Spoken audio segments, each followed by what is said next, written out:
Suppress my feelings, 'cause I know what's best for me. Feel short of confidence, my hands begin.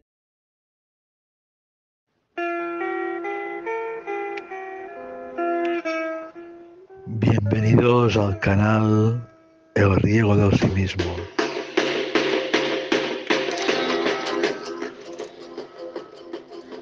Hoy tenemos una conversación telefónica con Saúl Martínez.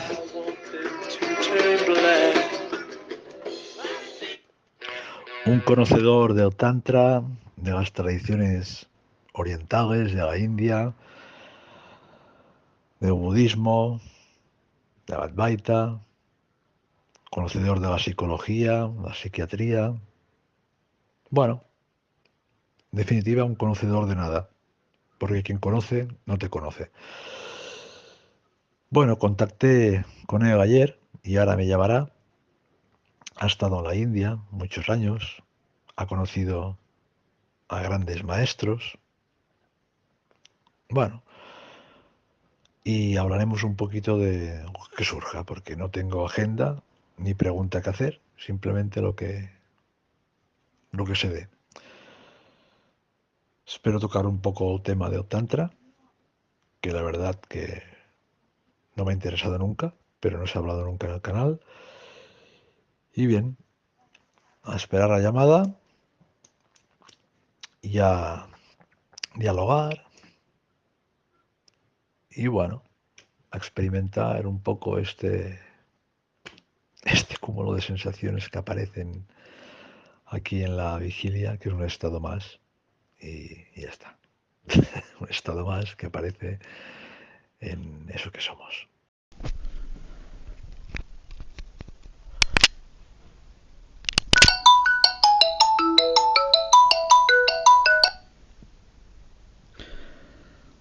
Hola, Saúl. Hola, buenos días. Buenos días, muy buenos días. ¿Qué tal? ¿Ves que soy puntual? Hipomaníaco como yo más o menos, ¿eh? Lo que parece ser. ¿Eh? ¿Te consideras hipomaníaco, Carlos? No, a mí me has dicho en el WhatsApp, la lluvia para los hipomaníacos no es muy buena y ciertamente acertaste porque tengo diagnosticado un TOC, un trastorno obsesivo compulsivo. Sí. Entonces, Pero piensa que todo esto sí, son etiquetas y nombres que se ponen. sí, Y ahora en todos estos años he vivido muchas modas. Y sí, lo del sí. trastorno de hiperactividad y el trastorno obsesivo compulsivo ahora es una de las modas que de alguna forma está más presente, ¿no? La mayoría de los adolescentes con problemas de educación se les diagnostica hiperactividad, ¿no? Sí. O sea, y bueno, son muchos años que me dediqué a la profesión esta de la psicoterapia y por ahí Sí. detecto intuitivamente muchas cosas, pero Sí, sí. No, creo que seamos nada en especial, Carlos. no, tranquilo. Yo, la pregunta es si el TOC ¿Sí? me toquea a mí. Es decir, una pregunta que parece muy sencilla. ¿El TOC me toquea? Es decir, ¿la conciencia te conoce? No, la conciencia no se puede conocer a sí misma. Ahí De está. todas maneras, primero, es importante entender que vamos a movernos con meros conceptos. Sí, Todo lo que totalmente. yo puedo decir son conceptos, son ideas, y que por lo tanto son creíbles, no creíbles, y que lo auténtico, creo que ese libro que dicen que es el segundo más traducido de la humanidad, Sí, el Tao Te Ching de Lao Tzu, es el primero que leí yo. Sí, sí. Hace sabes muchos que en el años. segundo versículo dice el Tao que puede ser nombrado, no es el auténtico Tao, ¿no? Sí, sí. Esto lo digo Por lo tanto, constantemente, sí. por lo tanto, cualquier nombre que podamos poner no. Claro, claro. A partir de aquí está la conciencia entendida desde el ámbito neurológico, es decir, puedo ser consciente y consciente, puedo perder la conciencia por un traumatismo cerebral, por ejemplo, Sí. o la conciencia con mayúsculas, que es un poco donde nos referimos. En la conciencia con mayúscula acontece todo, pero ella no se ve afectada por lo que acontece, de la misma forma que en un espejo se reflejan muchas cosas, pero el espejo no se ve afectado por lo que refleja. Sí, sí. Llamaremos TOC a lo que llamamos una personalidad. Por lo tanto, parece interesante investigar a qué llamamos personalidad para poderle atribuir un trastorno obsesivo Sí, compulsivo. sí, concuerdo totalmente, que hay muy mal diagnosticados y también hay que tienen el problema, pero que eso no es lo que somos verdaderamente, ¿no? Porque es simplemente una faceta más que ocurre en este espacio, como lo queramos llamar. ¿Me dejas hacerte 5 céntimos de por qué me puse en contacto contigo, Saúl? Sí, sin problema. Pues mira, escuché 2-3 vídeos tuyos, y bueno, aparte de la experiencia que tuviste, que estuviste en la India, con el tantrismo, que bueno, no me gusta hablar como experto, pero sí con un tantrismo auténtico, que se ha pervertido mucho aquí en Occidente con el tema sexual, que es una ínfima parte de lo que es el tantrismo verdadero y auténtico. Hace muchos años leí el libro que escribiste, el Relámpago, la danza del relámpago o algo así, ¿no? Me acuerdo más o menos. El relámpago que danza, vale.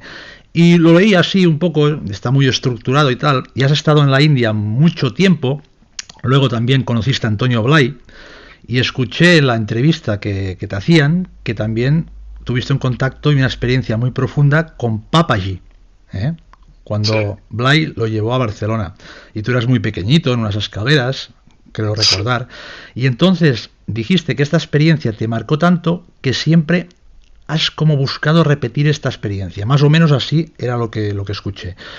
Entonces yo me preguntaba, claro, yo he hablado mucho con Pedro Rodea, que para mí es un referente aquí en Vigilia, solo, que lo que somos no es una experiencia, no es una experiencia, la experiencia aparece en ti, en eso que no se puede nombrar, como has dicho, Eutao. Entonces, la experiencia que tuviste de muerte en el hospital, que dijiste que es lo más espiritual que has tenido nunca, que decías, ¿me escuchas, no? Te oigo. Que oías a los médicos cuando tú estabas muerto, digamos con encefalograma plano, del corazón y tal, entonces ahí aparecía como que la conciencia esta tuviera que oír siempre. Y la experiencia que yo tengo, digamos, vivencial, es que cuando estamos en sueño profundo, ahí no hay conciencia que oiga nada ni que vea nada. Entonces lo que es, eso me tocó mucho, como decía Ramana Maharshi en aquellos tiempos, que lo que es siempre en el sueño profundo. Y si en el sueño profundo no está, no es la conciencia esta, que aparece en ti, que no es, aunque oigas, es una experiencia. Y ahí quería aclarar un poco este concepto, que no deja de ser un concepto, pero que la conciencia, por eso te he empezado diciendo, no te conoce a ti. Es una aparición consciente de yo soy, como decía Nisargadatta, un heraldo, pero tú no te conoce a la conciencia, porque no eres eso. Entonces, parece que hay un instinto de supervivencia, de pervivencia en lo que se busca, porque le jode a esto desaparecer. Hablando claro, un poquito así. No sé si soy claro en la explicación, que es un concepto más, ¿no? Pero esta conciencia que me pareció que tú explicabas de la experiencia de la muerte es como si no desapareciera y continuara viendo siempre, porque tú estabas muerto y escuchabas a los médicos. Entonces, si me puedes aclarar un poquito esto. Bueno, yo por lo que me dices, normalmente cuando hablo, lo hago desde un lugar que la verdad luego ni me acuerdo muy bien lo que he dicho, entonces veo que he explicado muchas cosas. Sí, perfectamente. Lo de Papaji, sí, esto pasó en el Passeig d'Amunt. El Passeig d'Amunt, sí. Una travesía de la calle Escorial en Barcelona, donde Antonio Blay tenía un centro que se llamaba Dharma. Sí. Entonces, efectivamente fue así. Yo cuando pensaba cómo reconocería a Punja o a Papaji, y luego vi que aparecían una serie de personas y que una, cuando la miraba, se convertía toda ella en una sonrisa enorme, hasta el punto que tenía que bajar la mirada. No soportaba ver aquella sonrisa que se dilataba, ¿no? Sí, esto es lo que escuché, sí. En cuanto algo que de alguna forma intento, o lo que intenta manifestar a través de este cuerpo, es que realmente vivimos excesivamente apegados a los principios de que somos este cuerpo, somos esta mente, por lo tanto hay un yo, por lo tanto somos los autores de nuestra propia existencia, y esto genera culpa, y esto genera soberbia, y esto genera karma. Las enseñanzas, Carlos, pueden ser externas, internas, profundas, secretas o muy secretas. Sí. Significa que hay unas formas de hablar específicas que muchas veces cuando se comparan entre ellas son contradictorias, pero que están muy en función de a quién van dirigidas y la capacidad que tiene la persona que las oye. Sí, totalmente concuerdo término contigo con esto, sí. El término conciencia es difícil de definir. Claro. Bueno, para dar un elemento, vamos a decirle, de más credibilidad. Credibilidad, exacto. Sí, yo viví la experiencia en Ibiza en el año 2005. Había hecho una serie de infartos previos. Tenía que llevar un curso de meditación en Ibiza y entonces yo vivo en una ciudad de Cataluña, tenía que bajar a Barcelona, coger el avión e irme a Ibiza, ¿no? Sí. Y ya en el momento de coger el bus para bajar de la ciudad de Cataluña a Barcelona, me di cuenta que estaba haciendo un infarto de miocardio, ¿no? Sí. Pero siempre he experimentado el principio de que las cosas suceden, los acontecimientos suceden, los actos se llevan a cabo, pero no existe la entidad real, es decir, el yo. No, sí, es una ficción total. Por lo tanto, pasaría lo que tenía que pasar. Y en vez de irme a un hospital, pues me fui al aeropuerto de Barcelona, donde fui haciendo sucesivos infartos. De unidad, sí. Llegué el sábado por la mañana, a las 7 de la mañana, fui consciente de que iba a montar realmente en un problema a los organizadores del curso.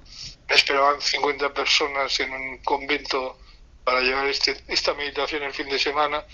Y bueno, por una serie de hechos llegué a la ciudad social, donde al cabo de mucho rato pues me atendieron en urgencias y descubrieron que realmente lo que estaba diciendo era verdad. Sí. Que había hecho un suceso. Y que definitivamente yo había hecho el entrenamiento para el morir. Es una práctica de los yogas de Naropa. Sí. Y cuando intenté sentarme con las piernas cruzadas, pues evidentemente los camilleros no lo entendían. Claro. Y tampoco tenía la posibilidad de explicarles nada, no tenía tiempo porque me estaba muriendo. O sea, la experiencia fue que me ataron literalmente a la camilla. Sin salida. Exacto, y ahí dejé el cuerpo físicamente y es una experiencia que previamente yo ya había tenido de forma consciente. En el tanto le llamamos la experiencia del Powa, sí. Que es otro de los yogas de Naropa. Y ahí, escuchaba sin oídos y veía sin ojos. Los ojos estaban cerrados, el electroencefalograma estaba plano y, por supuesto, el electrocardiograma también, ¿no? Sí. Pero yo continuaba viendo y viendo pues, la gente que me rodeaba, lo que decían, que al lado mío tenía una enfermera que era canaria, etcétera, etcétera. Creo que todo esto lo relato.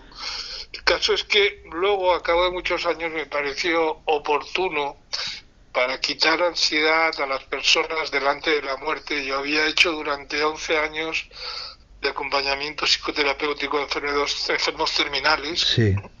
Todos ellos oncológicos. Entonces seguía la escuela de Irving Yalom, no sé si la conoces. Sí, tanto, sí. Yo estuve con él haciendo un curso en Puerto Rico hace muchos años, que es traduciendo el libro de psicoterapia existencial de Yalom. Sí. Bueno, un pionero en esto, sí. Fue un pionero en su momento, sí. Era discípulo de Viktor Frankl. Sí, exacto. La logoterapia, ¿no? Sí. Bueno, el caso es que sí, viví esa experiencia. Luego, cuando estuve en la UCI, al cabo de unos días, me vino a ver el médico de urgencia que me había desfibrilado, que había sacado, le expliqué, mire, vi que a la primera no funcionó, tal, tenía usted a la derecha una amiga, delante suyo había un enfermero, al lado de una enfermera, tal. Entonces el tío se me quedó mirando y dice, no es la primera vez que lo oigo. Sí. Y media vuelta y se fue. Porque obviamente este señor no podía entender desde sus conocimientos como un tío que él sabía perfectamente, porque le había activado luego en el corazón, corazón parado, podía estar viendo y relatando, oyendo lo que se había dicho, ¿no? Y bueno, esto simplemente no deja de ser una anécdota, Carlos, pero quiero sembrar la semilla en ello de que por lo menos que hay una cierta continuidad de vida, si quieres aceptarlo en estos términos. Justo después de la muerte, pues por lo menos en mi experiencia ha sido así. Claro. Insisto, la he vivido en otros sitios, pero parece que cuando lo explicas desde una posición de estas... Sí, parece que sea... es más creíble, ¿no? Yo, mira, la ciencia ahora mismo está diciendo que cuando un cuerpo muere, el cerebro, digamos, 2 horas después de morir, es cuando tiene más actividad cerebral. Y hasta ahora no se sabía esto. Imagínate que en toda su vida. Es curioso, ¿eh? Quitan el cerebro de la cabeza y tiene más actividad cerebral 2 horas después de muerto que en toda la vida aparentemente vivida física. Es curioso, no deja de ser curioso también. Yo no sé si conoces lo que es la osteopatía sacrocraneal. Sí, tanto, sí, también por encima, En sacrocraneal, fíjate, hasta 3 días después de la muerte todavía se nota el movimiento que llamamos de respiración. Sí. Con lo cual es coherente en que muchas tradiciones orientales se recomienda no tocar el cuerpo muerto durante 3 días, ¿no? Sí. Y parece ser que realmente esto es así. Pero bueno, yo lo que eso le ocurre al cuerpo. Claro, al cuerpo. Para cambiar un poquito de tema, ¿no? Porque esto de la muerte o morir y tal, no hemos nacido. Yo lo tengo claro. No soy nacido. Es decir, aparece algo y antes de esta conversación que apareciera, la novedad de que va a salir, no me preparo ninguna pregunta porque aquí no surge nada. Hacía un instante estaba estudiando a Doña Urraca, que fue la primera, digamos, reina de Europa de León, que antes no había Castilla-León. Entonces, digo, ¿de dónde ha salido esto? Todo surge y sucede solo, impersonalmente. Sin ninguna duda, digo, Doña Urraca, ¿y dónde oí yo este nombre? Y ha aparecido todo solo, todo sucede solo. Pero todo esto es ya un soluble nacimiento. Lo que aparece es ser real y no es. Instantáneamente se va y viene. Entonces, una experiencia no es lo que somos. Ahí quería decir que lo que somos, que tú esto has tocado mucho, supongo con el tantra, el shivaísmo, de Cachemira, que más o menos es lo mismo, todas las tradiciones tienen una base común, ¿no? Entonces me gustaría que, no sé, dejar claro no, pero que la realidad, lo que somos, no es una experiencia que viene y va, no sé, es que esto que estás relatando me parece muy bien, pero no dejan ser experiencias antes de morir o de lo que ha aparecido y no somos, ¿sabes? Como decías bien en la introducción de una charla que escuché, dijiste, en los poemas de Kabir, antes de la introducción de los no sé cuántos poemas, 1000 poemas, dice, ¿qué distancia hay entre el camino y lo que soy? Pues ninguna. Entonces, no sé, lo que parece ser y no es tan simultáneamente real como irreal. ¿Me explico? Sí. Y tenemos también algo tan próximo como a don Antonio Machado, ¿no? Sí. Caminante no hay camino, se hace camino al andar. Al andar se hace el camino y al volver la vista atrás se ve la senda que nunca más se ha de volver a pisar. O La vida es sueño, de Calderón de la Barca. O Calderón de la Barca, exactamente, ¿no? La vida son como los ríos que van a morir al mar. Por lo tanto, este tipo de enseñanza, que su origen histórico, esencialmente el origen de todo, es lo que hoy llamamos sufismo. Sí. Es previo al Tantra, y es previo a los Vedas, y es previa a muchas cosas. Pero sí, esto es lo interesante, ¿no? Es decir, si vemos que el mundo es ilusorio, que lo está fabricando la mente, si yo me vivo como sujeto, todo lo que veo es un objeto. Si veo que hay un sujeto que soy yo viendo el objeto, hay un espacio, ¿no? Sí, totalmente de acuerdo, sí. Y olvidamos fácilmente de que nuestra mirada normalmente está entrenada desde los conceptos y las palabras a ver los objetos, pero no el espacio entre el sujeto y el objeto, ¿no? Entonces, claro, si vives la experiencia del espacio, la forma es la esencia es la forma, ¿no? el Sí, sí, sujeto qué se bonito, qué bonito. desvanece en el objeto para ser el espacio. La verdad que, Saúl, lo que, no sé, ha surgido en mí a través de eso que ha aparecido, que cuando te escuché vi una resonancia entre tu voz, tu saber estar, y hasta a veces dices, perdón si no lo explico bien, porque no sé nada bien, vull dir que no sé, te se nota una honestidad hablando. Por eso es más importante para mí, ahora mismo, lo que transmites que lo que dices. ¿Me explico lo que quiero decir? Sí, Pero, pero piensa que eso que intuyes en mí, sí, lo intuyes porque eres tú. ahí está, ahí está. Pero todos tenemos, lo que te hizo ir a la India, supongo, es esto que aparece de buscador, el Krupa, que es como un grano que te pica, ¿eh? Porque sabes que no había nada y esto duele. Absolutamente nada era contigo. Entonces, por ejemplo, un ejemplo muy concreto. Vamos al cine y pagamos una entrada para experimentar una película, para ver y sentir, ¿verdad? Ujú. Pues yo te pregunto, ¿por qué no pagamos para no ver nada en la pantalla, para no sentir nada? Porque incomparablemente mejor, como dice el amado Pedro Rodea, es no haber conocido nunca esto. O sí, o tiene comparable el sentir al no sentir. Me pregunto, ¿eh? Para hacer una comparación aquí en este sueño, ¿eh? Que parece tan loco y cruel a veces y a veces pues muy feliz, pero bueno, que es un flujo, ¿no? Que no... Y tú lo sabes más que nadie, ¿no? También que has pasado experiencias, pues bueno, no sé si puedo tocar la experiencia más traumática que has pasado o no, no sé. ¿Eh? Sí, Sí, sí, con la muerte de porque tu hija, por ejemplo. la muerte de mi hija, que curiosamente ella estaba en Calcuta, Sí, porque subía al monasterio cerca de Darjeeling, en el norte de la India, precisamente a los funerales de que había sido mi maestro, ¿no? sí, Pero lo importante es ver que todo esto, cuando tú dices pagar para ver una película en blanco, que no haya nada, ¿no? Solamente cuando tomas la conciencia de que el espectador es el que crea la película, ya ni tienes que pagar la entrada en el cine. sí, claro. Es todo mucho más fácil. Mucho, sí. Vivimos tan absorbidos, si te lo dice alguien que ha estado 22 veces en la India, Claro. China, que ha sido lo que aquí se llamaba un buscador, ¿no? Sí, un buscador ardiente, seguramente, totalmente, sí. Pero realmente un día entendí las palabras de Ramesh Balsekar, ¿no? El buscador es lo buscado. Sí, Es decir, el hecho de buscar es como el pez buscando en medio del mar el mar. claro. No lo Mira, encuentra por el proceso. ahora que lo has nombrado, Ramesh Balsekar, para mí lo mejor que dijo fue la diferencia que hizo en esta alucinación o sueño, como queramos llamarlo, o ilusión, de la mente funcional, como pensamiento funcional, y el pensamiento de mono, que te va dejando estar, que es un poco así como el toque obsesivo que puede tener yo, que me llaman el bufón CT, porque siempre digo, bueno, mis locuras que aparecen aquí, pero bueno, que no tampoco lo diferencio, porque surge todo solo y es impersonal. Entonces es simplemente una diferencia de funcionar bien con el pensamiento, ir a comprar el pan, tal, y que la mente pues no te absorba tanto, ¿no? Este yo, ¿qué es el yo? Pues experiencia. ¿Qué va a ser el yo? El yo es experiencia. Aparece el yo, aparece la experiencia, pero no somos eso. Por ejemplo, el orgasmo, ¿eh?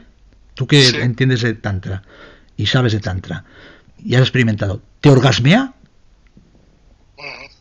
El orgasmo que es vivido por alguien como un orgasmo, es decir, que no has desaparecido, no es el auténtico orgasmo. Ahí está, es que es una pequeña muerte, ¿no? Cuando desapareces completamente en el sexo, por ejemplo, Por en el eso tantra. hay culturas en Andalucía, las mujeres el orgasmo dicen me voy a morir, me voy a morir, Sí, me voy a sí, morir, sí, ¿no? sí. Pero quiero decirte, tú imagínate una relación sexual y la representas con un cuadrado.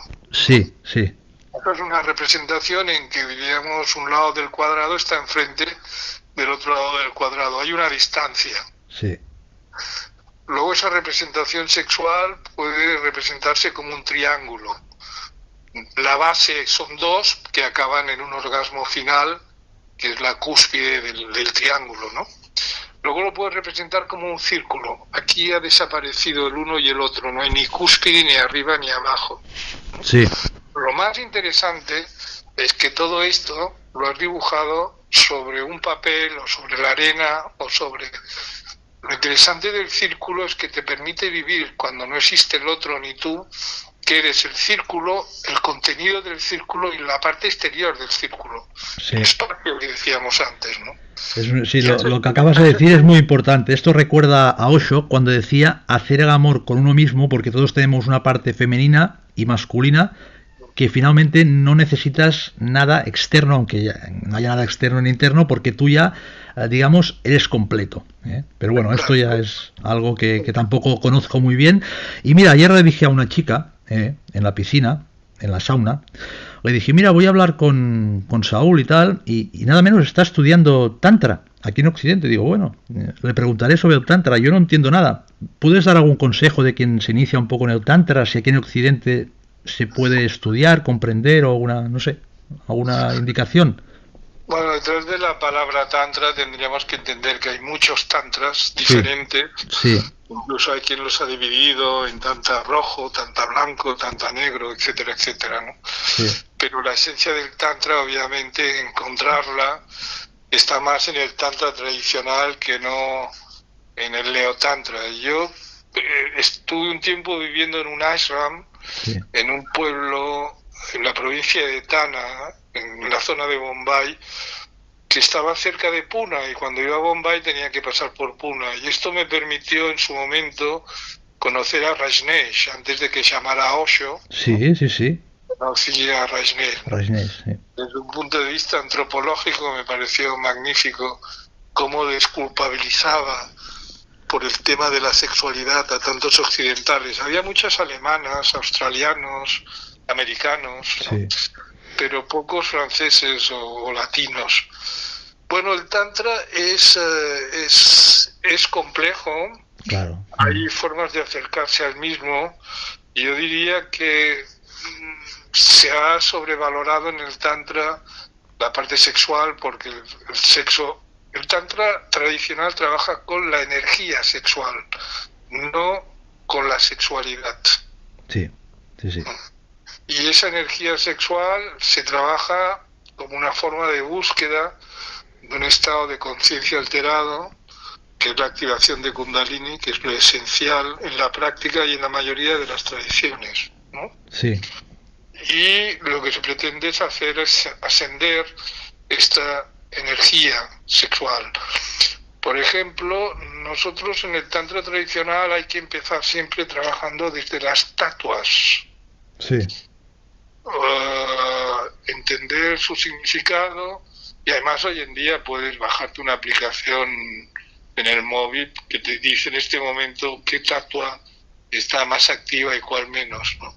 Sí. Desde ahí, desde el estudio de los elementos que representa cada tatua y sus aspectos, puedes andar por un lado los arquetipos junguianos y todo el mundo simbólico del abstracto de Paul Klee, Kandinsky, sí, el movimiento del dadaísmo, el Bauhaus de Tristan Tzara, todo Steiner, de esta gente, ¿no? Sí. Pero por el otro lado tienes puertas de acceso poderosísimas a tu propio inconsciente. Pero nunca tienes que perder la finalidad de que lo que buscas es el encuentro con tu propio vacío, con tu casa vacía. Sí, sí, sí. Es decir, no se trata de intentar iluminar a nadie, porque eso solamente genera más ego espiritual. Total, total. Es todo mucho más natural, ¿no? Bueno, es que lo que se busca, digamos, es desaparecer. Bueno, darse cuenta que has desaparecido, que lo que realmente eres no es no ser, sí, y que te han hecho creer a base de nombres que has nacido, te han puesto una identidad, un apellido, y mediante la memoria vivimos la ficción de que hay un yo y que yo soy este nombre, este sexo, esta historia personal, pero todo esto cuando te mueves desaparece. Claro, el que se da cuenta desaparece, el veedor aparece con lo visto ya, sí, totalmente, sí, sí. Pero un matiz, ¿te puedo interrumpir un segundo? Todo lo que quieras. Ken Wilber sí, diferenció la falacia pre-trans con el inconsciente, sí, pre-trans, de prenatal y tal, de los arquetipos de Jung, que Jung lo mezcló un poquito con el inconsciente pre y no trascendió con los arquetipos, digamos, jungianos, que mezcló los dos, digamos, inconscientes, ¿no?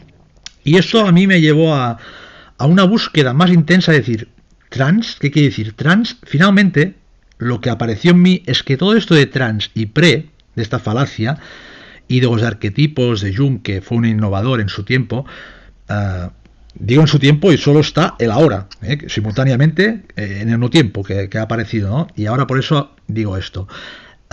Si ahora escuchas a Ken Wilber, ahora mismo, que está un poco con el Alzheimer y con enfermedad, se ha olvidado de la falacia pretrans, pretrins y pretrons. Vull dir que esto también yo veo que era instinto de supervivencia, de trascendencia. Este instinto de supervivencia no lo equiparo a cualquier animal, un gusano que quiere continuar viviendo. No lo diferencio. Es la misma conciencia que quiere ser follada, reproducirse, y el instinto este de perpetuarse hasta toda la espiritualidad más elevada, por así llamarla.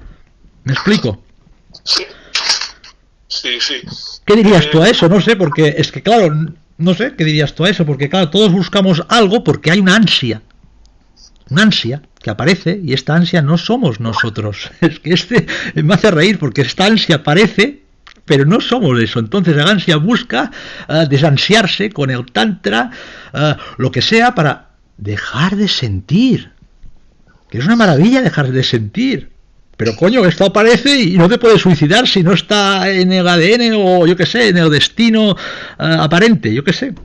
A mí me han dicho por ejemplo, en este canal que te mandé algún vídeo, que yo digo, incito al suicidio. ¿Qué voy a incitar? Si no hay nada que transmitir como incitar a algo, sí, tiene que suceder, aparecerá y sucederá, aunque yo te diga que te suicides o no. Y eso sucede solo.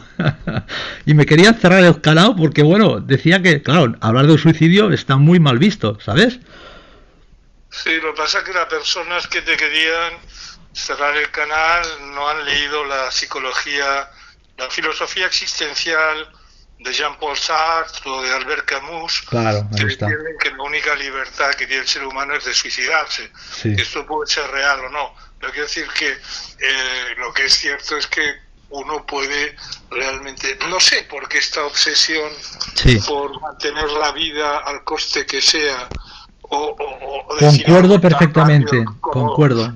Se suicidan los cobardes, pues yo creo que hay que tener mucho valor, ¿no?, para suicidarse y tener las cosas muy claras. Sí, más que valor, bueno, a veces hay un suicidio lúcido porque has visto que esto, pues no eres tú, y puede haber un suicidio lúcido también. No tienes por qué tener un valor o una desesperación para suicidarse. Hay muchos casos, ¿no? Y nada menos que tú, como terapeuta, lo sabes, ¿no? Nunca se suicida nadie depresivo. Es decir, cuando estás en depresión, nunca te se ocurre suicidarte. Es cuando estás elevado, con un estado un poco alterado que suele ocurrir cuando parece que estés mejor, un poquito mejor, ¿no? Entonces te quitas la vida, y una cosa que se puede quitar, ¿cómo vas a ser eso si la vida es un atributo? Por eso te decía, sentir, le damos demasiada importancia al sentir, Sí, sobre todo al que pretende sentir, ¿no? No niego que sentir sea, bueno, que guste y que eso sea, pues bien, está bien, ¿no? Pero que tampoco la muerte es que la tenemos tan oscurecida, esto que aparece y desaparece no somos nosotros, yo qué sé. Seguro que tú tienes un recuerdo de tu hija que te da una vida y está muy bien, y eso está en ti siempre. Siempre estará en ti esto, mientras haya vida, pero que no le demos la importancia, la trascendencia a esto, ¿no? Yo, por ejemplo, ya te digo, me operaron de 2 cánceres, un tercero, y coño, me despedí de mis hijos, que tengo un niño y una niña, se puede decir, y bueno, iba tranquilo y riéndome, supongo, a lo mejor tengo un defecto neurológico, es que no lo sé, no lo sé, pero iba contento y riéndome, ¿me explico? Y eso no lo podía entender ni mi madre ni nada, y no es que yo sea valiente, simplemente veo que esto, pues, no es. Simultáneamente aparece algo y ya lo veo desaparecido. ¿Sabes qué quiero decir? Pero, si te digo, a ti te han puesto muchos diagnósticos. No, diagnósticos no he creído nunca ninguno. Mira, te digo una cosa, Saúl, mi hija de pequeñita le preguntaba, ¿quién es tu padre en sueño profundo? Ahí no tengo padres. Pues muy bien, hija. eso no lo olvides nunca, lo decía. Ahí no lo olvides nunca. Y luego me decía, papá, ¿cómo puedes cambiar de una alegría instantánea a estar triste instantáneamente? Pues no lo sé, le decía. Es que eso no suele suceder, ¿no? Hay aparentemente un pensamiento que se va agarrando a algo y que se perdura un poco en el tiempo. Pues a mí habían unos cambios muy muy frecuentes de estado en mí, ¿vale? Puede ser, ya te digo, algo en el cerebro, no sé, que, ojo, dicen que tengo cerebro y no lo he visto nunca, ¿eh? Yo el que no veo no siento que sea el cerebro ni nada.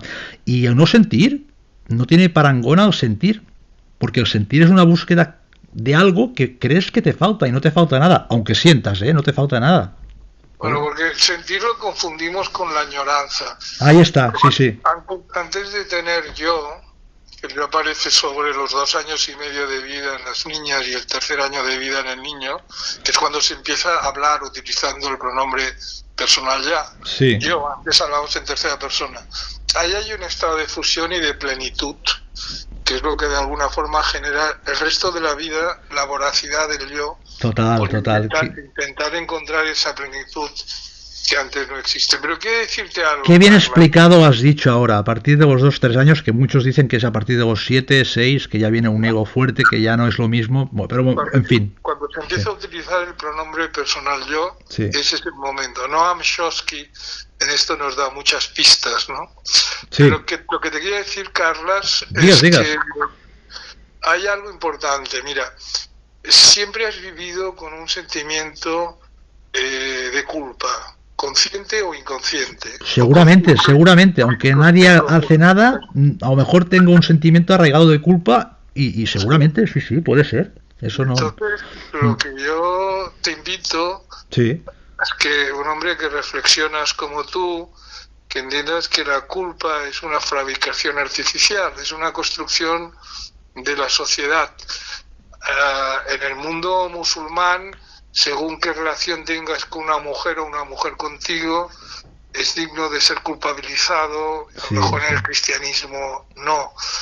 También la culpa es diferente si eres ateo, si eres agnóstico, si eres budista, ¿no? Sí. Por lo tanto, es un constructo, meramente es un constructo social. Sí, no, esto lo tengo claro, pero hay culpas inconscientes que uno no es consciente de ellas y aparecen y no pasa nada, es la unidad apareciendo como culpa, tampoco le veo ningún problema, que haya culpa. No, pero si esos malestares que te ha podido producir sí.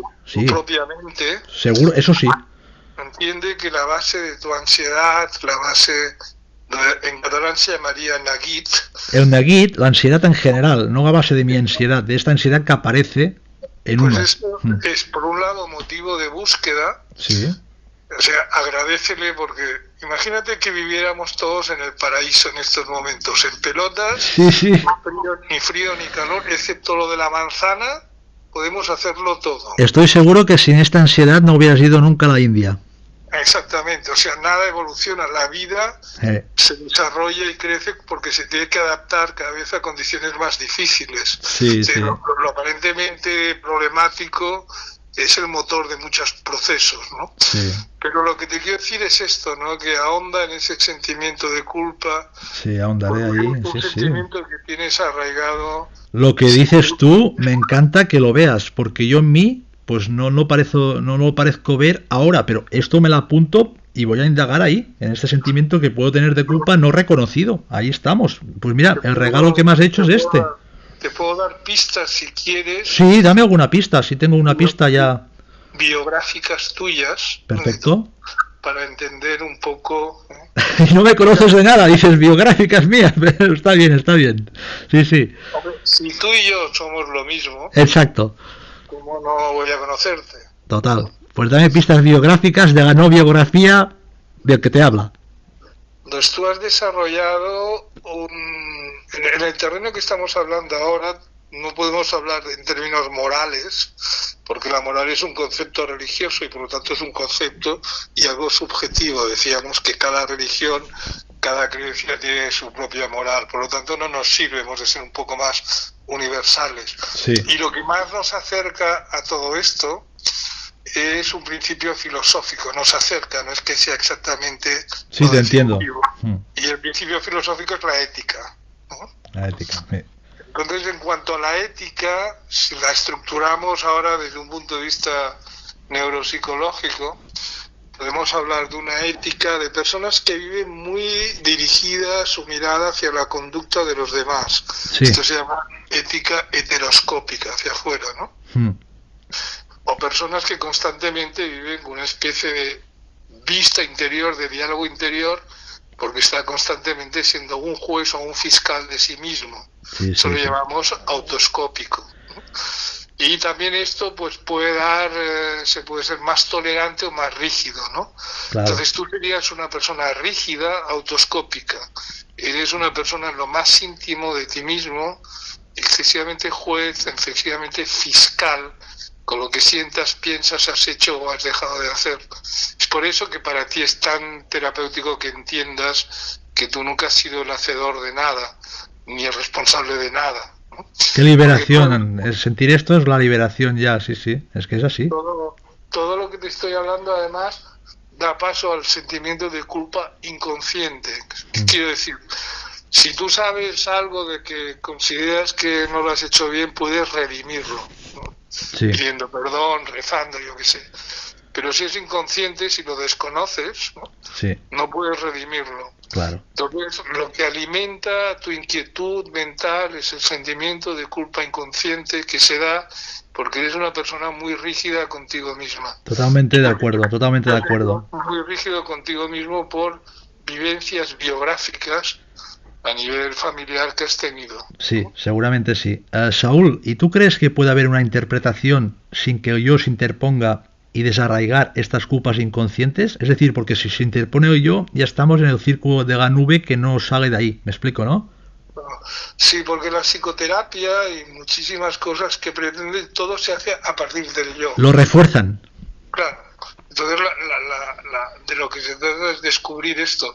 Un contacto de segundos, Carlos, con lo que realmente eres, Sí, descubres que ha compensado todos los déficits que se han podido generar en el ámbito del yo psicológico, ¿no? eso lo escuché en la entrevista que escuché ayer, esto que me acabas de decir, y ciertamente es así. Un vislumbre ya es eso, ¿eh?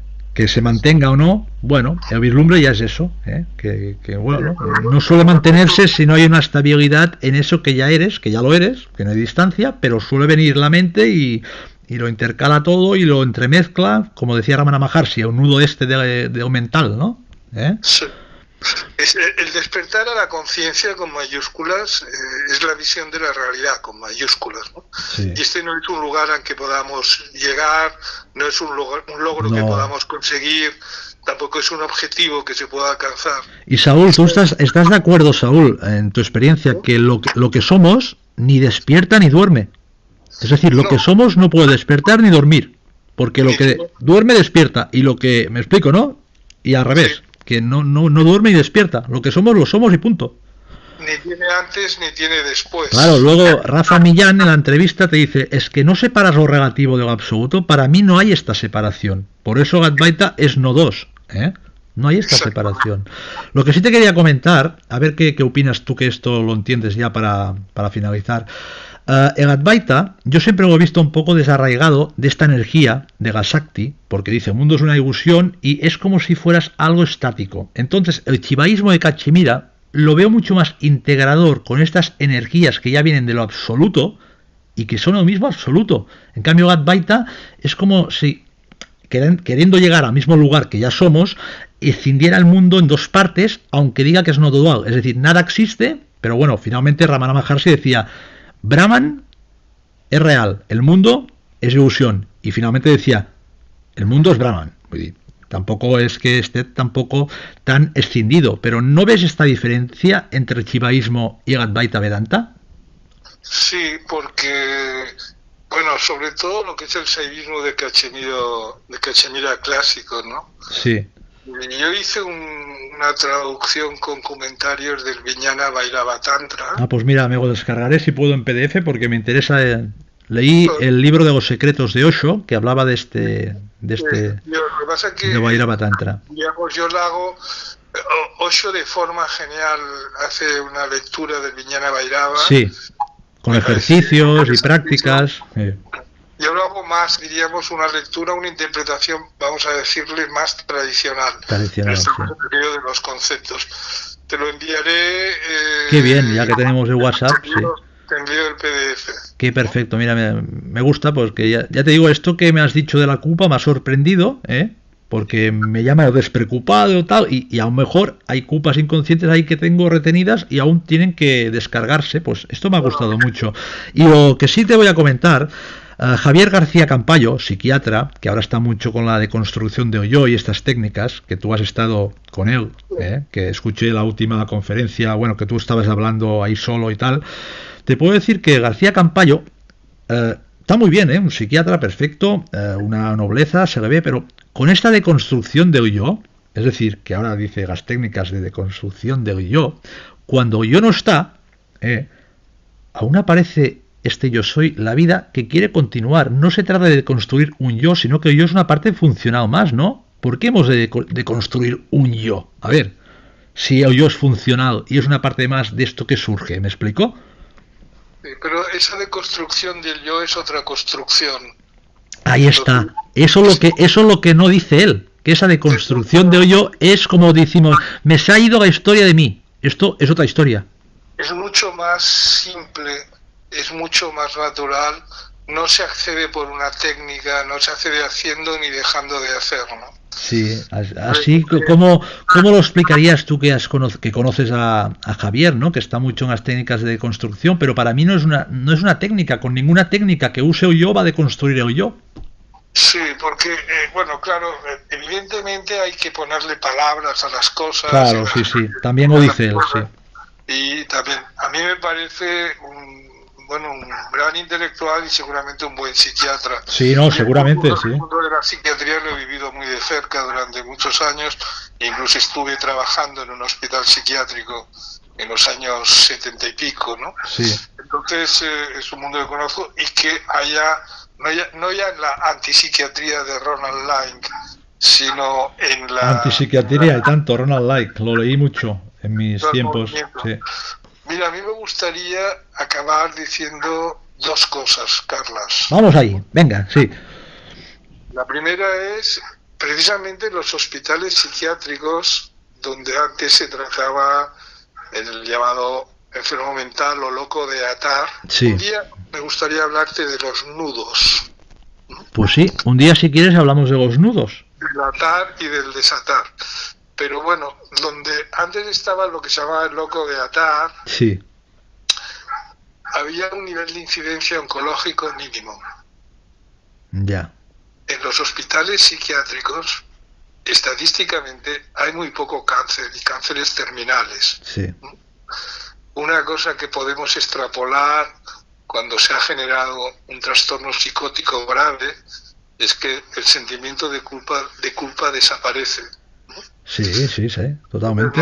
Lo que estoy diciendo es que estadísticamente parece que hay una relación directa entre ese sentimiento de culpa inconsciente y según trastornos oncológicos. Y perder la cabeza, vaya, ¿no? Douglas Harding. Puede ser que perder la cabeza sea lo mejor, ¿eh? Douglas Harding con los ejercicios la perdió, pero ahora seguro que ya la tiene perdida del todo. Sí, porque murió. Claro. Y el otro aspecto de estos 71 años que te contemplan, que he vivido, y como persona totalmente implicada en todo esto, Carlos, pásatelo lo mejor que puedas. Pues muy bien, un consejo muy bueno. Ya que hablas de la psiquiatría, Saúl, te voy a decir una cosa.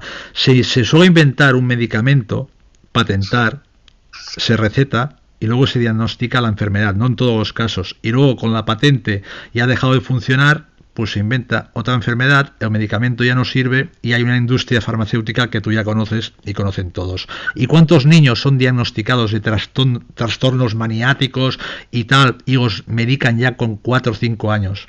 Esto es una aberración, porque antes lo llamaban, es maniático, es hiperactivo o es nervioso, es un inquieto, y ahora te medican ya, te drogan ya de pequeño. Esto para mí es un negocio que no tiene... Bueno, en fin, pasa en el juego, que pasa solo, en este juego, pero Ahí se ve que hay una industria farmacéutica que, bueno, que mueve mucho dinero, como la prostitución y como muchas cosas, ¿no? No vamos a hablar de... Tú eres un investigador, Carlos. Investigador de nada, de la nada. Dime. Sí. El emptiness, ¿no? La vacuidad, el suñata. Sí, suñata, sí. Tú que eres un investigador del suñata. Mira si te encuentras alguna información sobre el método Tomatís. ¿Tomatís?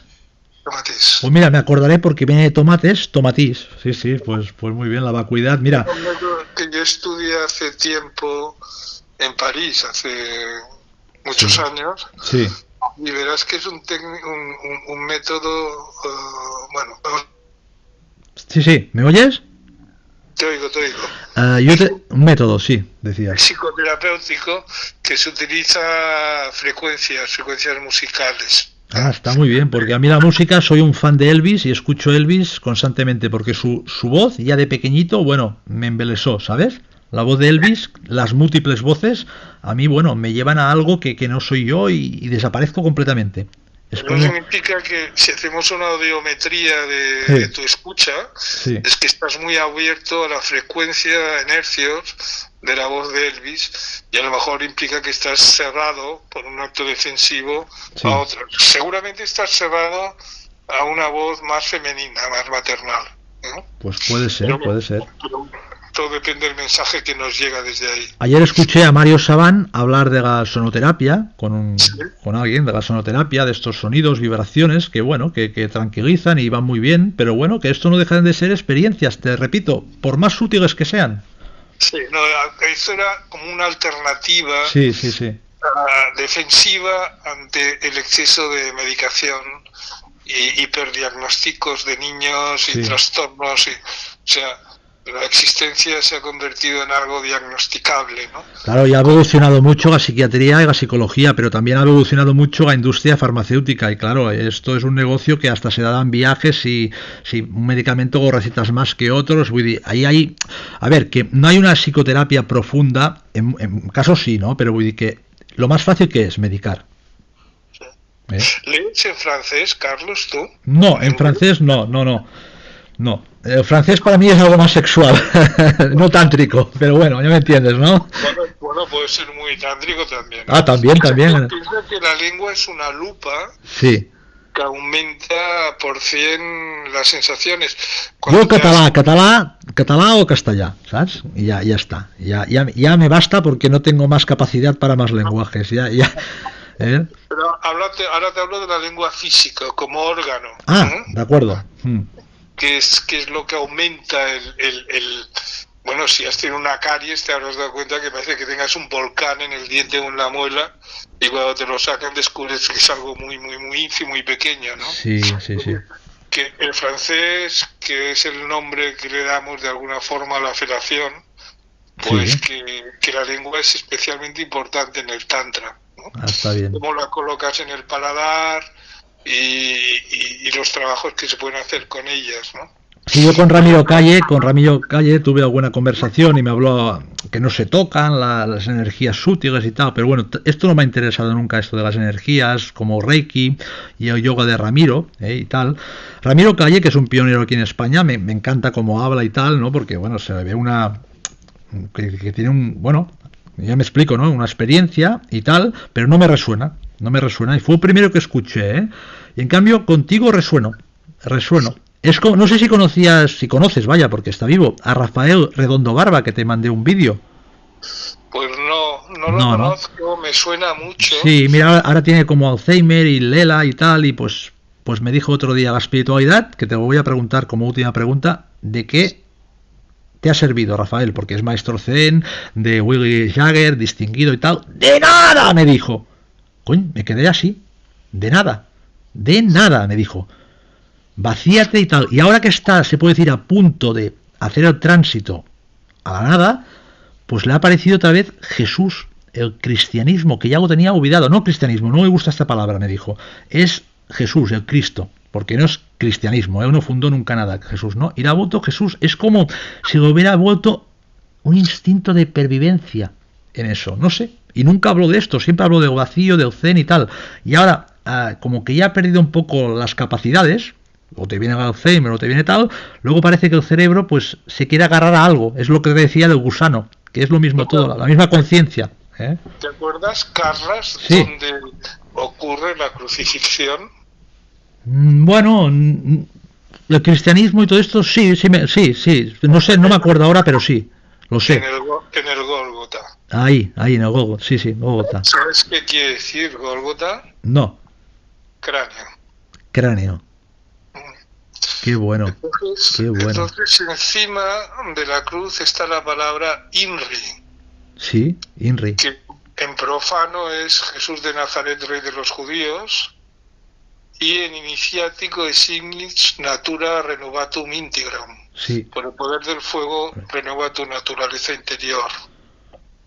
sí, increíble. El palo largo de la cruz es tu columna vertebral, tu shushuma. La base donde está implicada es tu primer centro energético, tu chakra, ¿no? El suelo pélvico. El ladrón bueno y el ladrón malo es Ida y Pingala, los nadis de izquierda y derecha, Sí. y en el Tantra se trabajan mucho. Los crillas y todo esto, sí.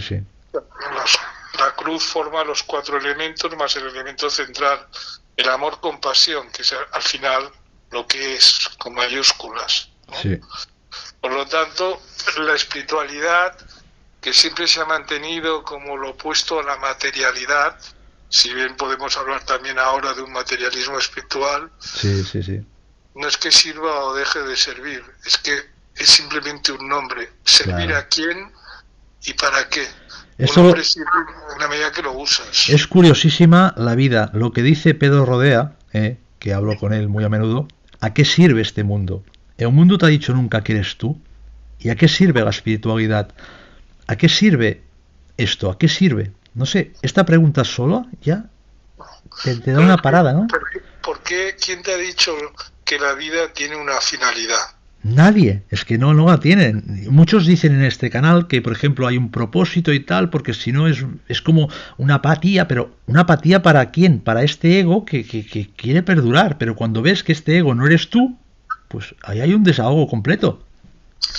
Hay que relajarse, sonreír, abrirse a la compasión y pasárselo lo mejor que puedas. Pues yo la última pregunta que te voy a hacer, si me permites, Saúl, es cómo noto que has llegado entre comillas, a una tranquilidad y a una paz interna que noto en tus palabras. Si esto dices que no hay un proceso y un método, ¿cómo has llegado a esto a pesar de tus experiencias? Y, por ejemplo, con la pérdida de un hijo que mucha gente no se recupera nunca y no lo asimila. Entonces, esto me sorprende un poco, por eso quería acabar así. Si no te importa, no sé, explicarme un poco para acabar. Inexorablemente acontece. Igual que después del llanto aparece la risa espontáneamente, Acontece, sí. igual que de la noche más oscura aparece la luz, lo que es, lo que eres, lo que somos, Sí, acaba manifestándose en sí mismo. Llega un momento que el yo se aburre de esta autocreación de sí. imágenes, Y de hablar y de todo, sí, se aburre de todo, un momento que sonríe y se abre a lo que es, acontece, ¿no? Mira, Saúl, para acabar, y yo soy, bueno, interrumpo a todo el mundo, yo no sé por qué, pero esto sucede así. No te preocupes. Me permites, ¿no? Te preguntaron qué habías aprendido en la espiritualidad y todo esto, y tú dijiste dos cosas. Esta experiencia que tuve de muerte y la Sí. muerte de mi hija es lo que me enseñó más. Aparte de la experiencia que tuve con Antonio Blay cuando era muy crío, con Papagi, ahí sentado, que tú me has dicho dónde, en Català Mos Dit, en dónde estabas, con Antonio Blay y Papagi. Passeig d'Amunt. Entonces se llamaba Paseo del Monte. A Paseo del Monte, que aquello que tú, me acuerdo que no dejabas pasarlo y tuviste que apartarte un poco porque estabas ahí sentado en la escalera, ¿verdad? Sí, porque es una torre porque todavía existe. Una torre, sí, la torre, exacto. Pues eso me impactó, es como si lo hubiera vivido, no sé, como estabas explicando, es como si yo hubiera vivido esto, porque claro, Papagi no todo el mundo tenía la ocasión de verlo, ¿no? Y Antonio Blay, que en su momento seguramente no se hubiera llamado Antonio Blay, hubiera sido mucho más reconocido, pero bueno, el reconocimiento es ego, y la intimidad también es ego, ¿eh? Que no, eso... Antonio Blay en la intimidad era realmente personaje especialísimo. Pero es esto, se llamaba Antoni Blai Foncuberta, Foncuberta, sí. Yo he leído todo de Antonio Blay y ya te digo, he leído mucho de espiritualidad y pocas mentes como la de Antonio Blay tan integradoras y tan en su tiempo, que eran unos tiempos que no había internet y no había nada, tan profundo conocimiento que le notabas que están grabadas sus cintas en cassette, que resuena la cinta cuando la escucho y tal, la técnica del centramiento y todo esto es tan espiritual, pero integra la psicología o integraba todo. Un pionero para mí, Antonio Blay, Foncuberta, sí, sí, que no se le ha dado pues tal vez el reconocimiento merecido, pero creo que sí, que por ejemplo Jorge Garruy ha seguido mucho su de esto, luego hay Jordi Sapés también, de la escuela esta, pero bueno, que no son escuelas ni son dogmas, simplemente es conectar con esta energía que ya somos. Y tú me dices esto, que el sentido de culpa, yo no lo tengo claro que sienta culpa, sí que siento a veces que he actuado mal, pero claro, no he actuado yo, siento que he actuado mal, pero no es yo que he actuado, ¿no? Porque todo sucede solo. Entonces esto ya es un desahogo, aunque haya culpa. Sí, lo que pasa es que la culpa de la que yo te hablo, la inconsciente, la desarrollas por una serie de datos biográficos que vives de pequeño. Desde algún lugar tú quieres modificar situaciones que se están dando, sí. Cosa que no puede ser.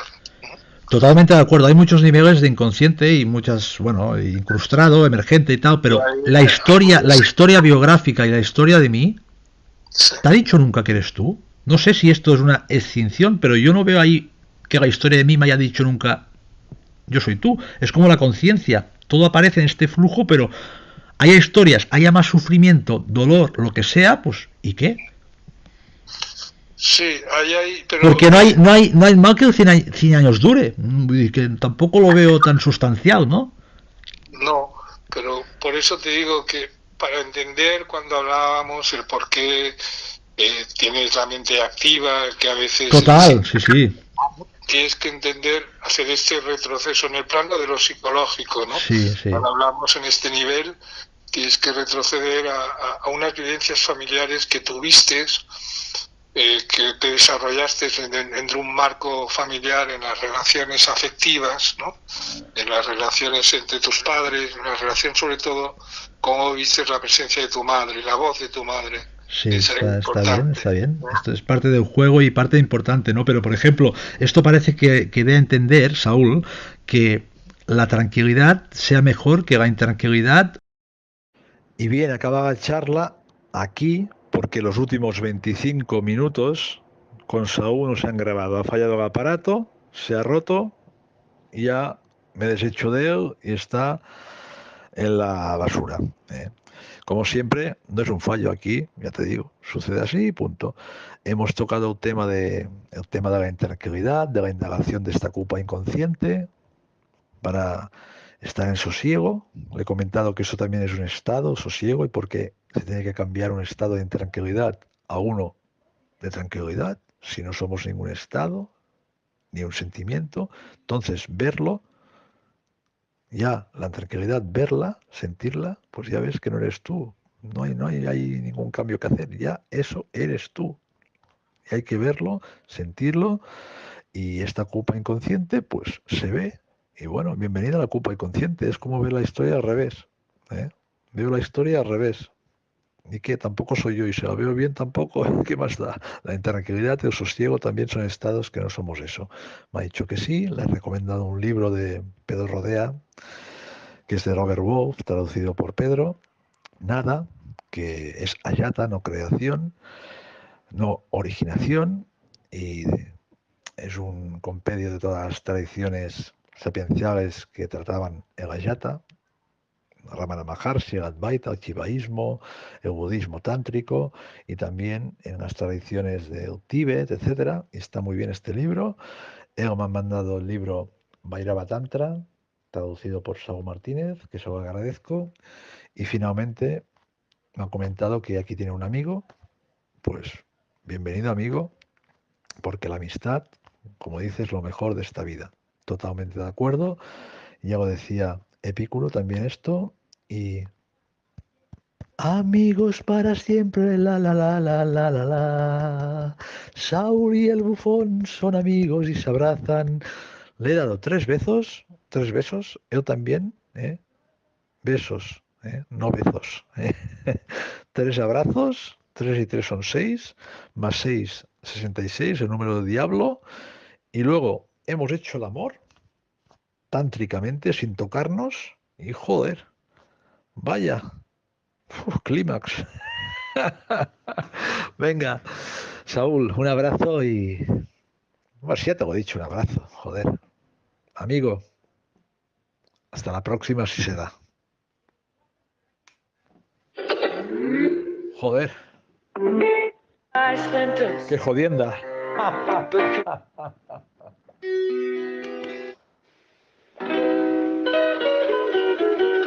Ah, sí, le he comentado como última pregunta, y más cosas que no me acuerdo en esta media hora, si siente miedo. Y se ha hecho un silencio y ha dicho, tengo miedo de que venga el miedo. Pues bienvenida esta tenebrosa oscuridad miedosa. Asegúrate de que venga, porque tú no has venido ni salido de ningún lugar. Y lo sabes, como yo sé que somos lo mismo, el sí mismo. ¡Ay!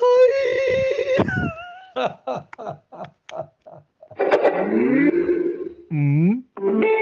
Alone between some old adobe haciendas. Suddenly, I heard the plaintive cry of a young... All right. Do your worst.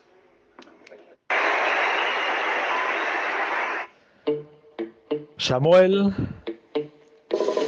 Beckett, el teatro del absurdo. No volveremos más. Más, no volveremos más. Ni falta que hace.